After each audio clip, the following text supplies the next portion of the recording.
cosine is.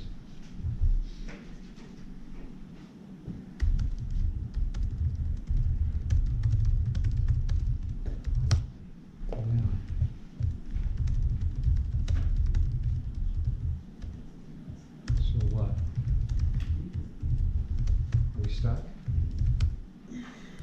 Well, we got a bunch of identities here. Did I not mention the Pythagorean identities over here? No. Let's put those in another box here. Pythagoras. So cosine squared plus sine squared equals 1. We have 1 plus tangent squared equals secant squared. Just add those two for now. That's usually enough. Does that give us anything useful?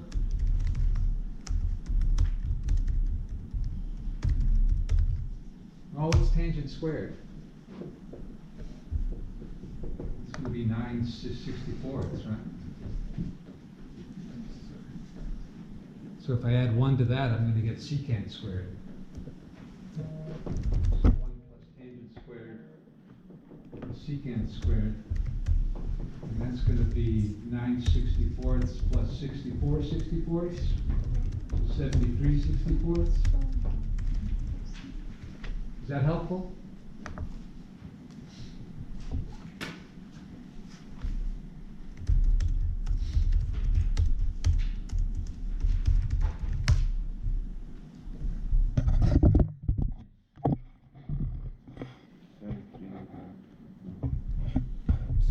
Still over 1. Right, bigger than 1, that's good for secant, right? Should be bigger than 1 or less than -1, but so if it's squared, it's got to be positive. We know we're in quadrant 1, so we expect it to be positive. Well, how is secant related to cosine? It's 1. It's 1 over 1. It's a reciprocal, right? So if you have secant, you got cosine. So it's going to say cosine squared x is 64/73, right? That's less than 1.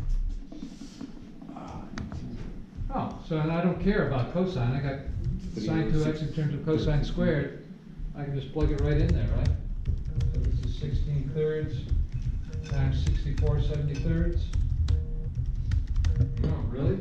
Oh dear. You know, well, you gotta do what you gotta do. No, he's in No, you don't?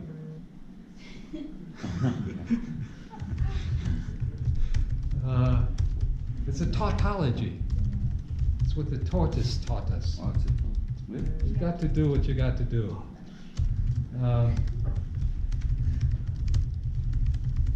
Really? Did I make a mistake here? Because that's a lot of multiplication.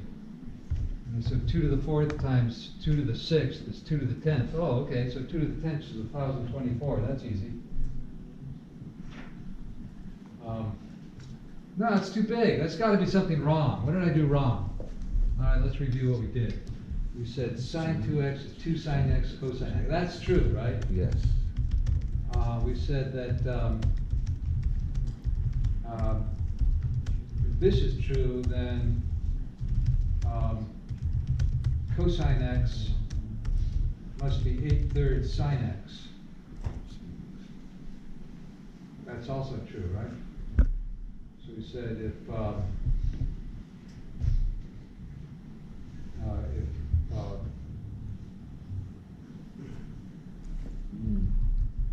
so I'm substituting for sine x 3/8. And for cosine. Oh, so yeah, I did that wrong, huh? Yeah. So right there I got a mistake. You let me do it though. I blame you. Yeah. You gotta shout out. If you see something, say something. That's what it's average. If you ride the subway in New York City, you see these little ads up at the top that say, if you see something, say something. What? Not sure what they mean by that. Anyway, so so what are we doing? We're saying, look, we want to write cosine in terms of sine, so we can substitute for cosine here, 8/3. Oh, that's what I did. I got maybe I didn't make a mistake. Something's got to be wrong, right? Because I'm ending up with sine bigger than 1. Is it the 3/4? Yeah, was it 3/4? Square.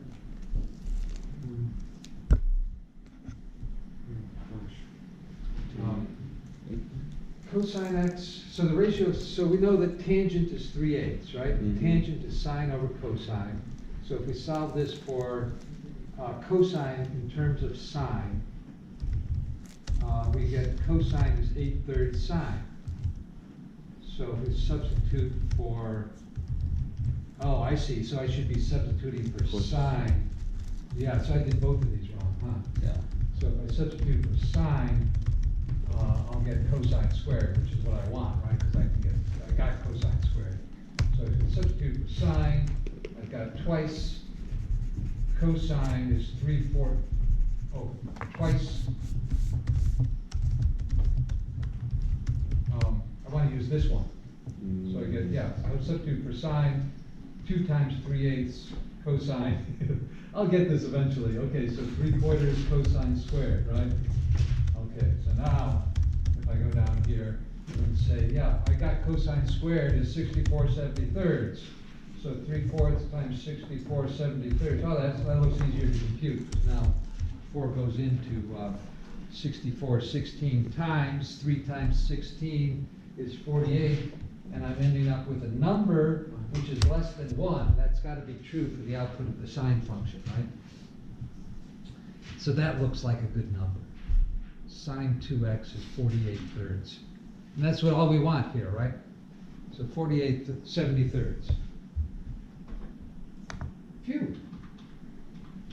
Well, provided that's right. That is right. Is there another way to do this that you can think of offhand? Oh, and does that look, what is this approximately? This is, more than a half, huh? 48/96 is a half, so this is more than that. If you were, this is approximately 48/72. Is that a reasonable approximation? And why make that? Well, because then they're both divisible by 12, right? In fact, they're both divisible by 24. So 48/72 is 2/3, huh? Does this look like about 2/3 here if I follow the plumb line over? 42. Yeah, I think I didn't really double the angle, so doubling the angle is probably more like that. More like this. So 2/3 seems like a reasonable y value here, right? Certainly in the ballpark.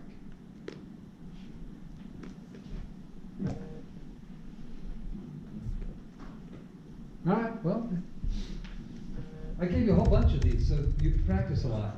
You're going to get a different version of this, right? Because it's parametric. You might get this one. Who knows? Okay, another one of these. Evaluate the following. Assume initial angles are in quadrant 1. Okay, quadrant 1, that's a nice place. Initial angles. But after you double the angle, where could you be? You could still be in quadrant 1 if it's a small angle, but if it's more than 45 degrees, doubling it will take you over to quadrant 2, right? So is the angle whose tangent is 19/43? Is that a small angle? I don't know. Let's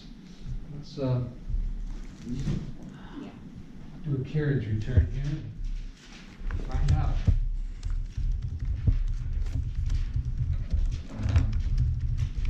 So, we know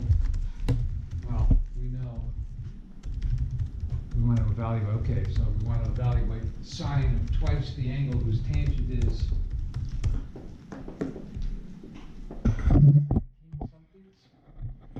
19/43.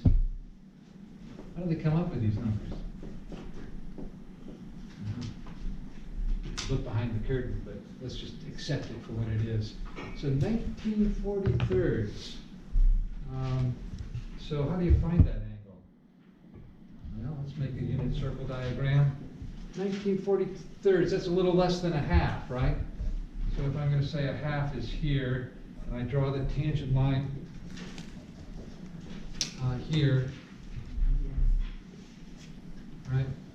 19/43 is gonna be a little less, let's say here's 19/43, right? And so I can draw this angle here. Right? So here is the angle whose tangent is 19/43. There's an opposite over adjacent, where the adjacent is 1, right? This is a right triangle, where the tangent line is perpendicular to the radius of the point, right? And we want twice that angle, so if we double that angle, where will we be, about there? Okay, so let's say here's another one of these. And we want the sine of that. So it's kind of the same thing we just did, isn't it? Yeah, very similar, isn't it? Yeah. Professor Gopin? Yeah. Back to this problem, did you meant to do that as a 73 or 72? 48, 72.